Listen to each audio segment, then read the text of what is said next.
The Golden Girls, The Way We Met, by Derek Elmer, illustrated by Shane Clester, based on the episode from The Golden Girls. Picture it, a late night on Richmond Street in Miami.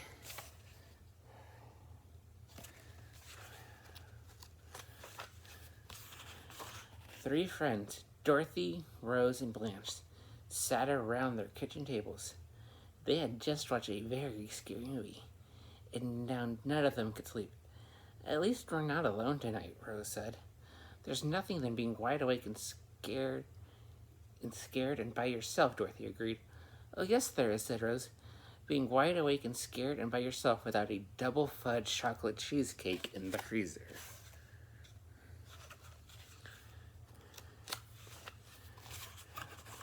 Soon the friends were enjoying a delicious cake together.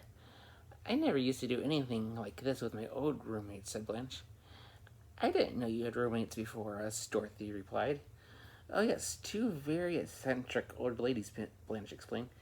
"I kicked them out one morning. That was when I first met Rose."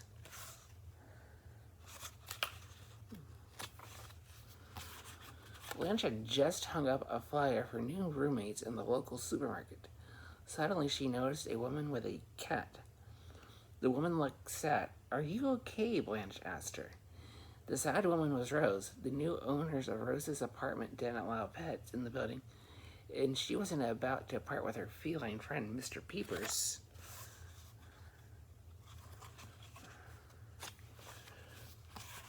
At first, Blanche wasn't sure that Rose would be a good fit for a roommate, but then she watched Blanche give her cat to a boy who had just lost his own pet. Blanche knew Rose's heart was big, and that was enough for her. "I happen to have a room for rent, and the name is Blanche Devereaux," Blanche offered. Rose agreed to move in, but Blanche still had one other vacant room.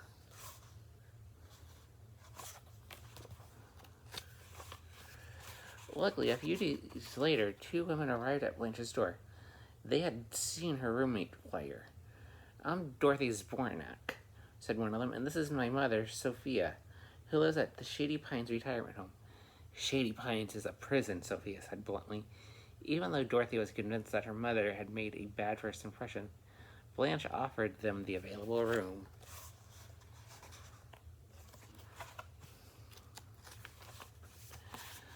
The first test of their early friendship came the next day when they were grocery shopping together. The new roommates couldn't agree on anything. "This one's ripe," Dorothy said after she selected a melon and gave it a sniff. "Oh, Dorothy dear," said Blanche, "the best way to tell if a melon is ripe is with the southern method. You thump it."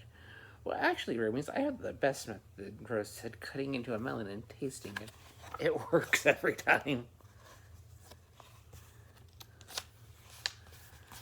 The bickering continued all the way home. There they debated about how to put away their groceries. "Oh, girls, let's face fact," Dorothy finally said. "The three of us can't agree on anything. I mean, it's obvious we were not meant to live together." Blanche and Rose nodded in agreement.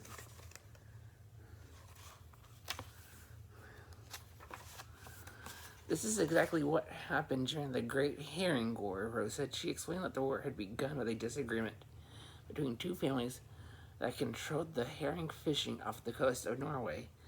The Johansons wanted to pickle the herring, and the Lindstroms wanted to train them for a circus. "Did they ever shoot a herring out of a cannon?" Dorothy asked, trying not to laugh. "Yes, but they shot him into a tree," Rose replied. "After that, no other herring would do it."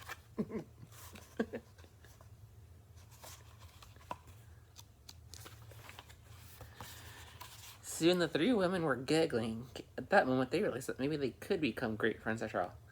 "Let's give it a shot," Blanche said to the other two as Rose put a pastry box into the refrigerator. "Wait a minute, what's that?" Blanche asked Rose. "I know it's awful, but I have an incredible sweet tooth. It's a chocolate cheesecake," explained Rose. "I think this could be the beginning of a beautiful friendship," Dorothy said, smiling.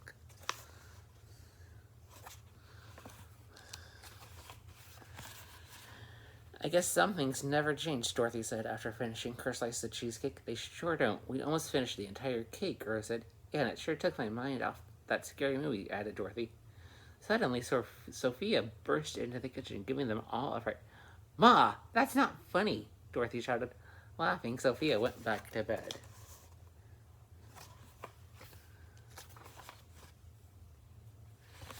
With their nerves newly rattled, Rose, Dorothy, and Blanche decided it wasn't yet time to call it a night. I think I'll just have one more cup of tea, Blanche. Yeah, we can finish the cheesecake, said Dorothy. The three women stayed up all night laughing, trading more stories, and about how they had become friends. The end. Thank you for being a friend.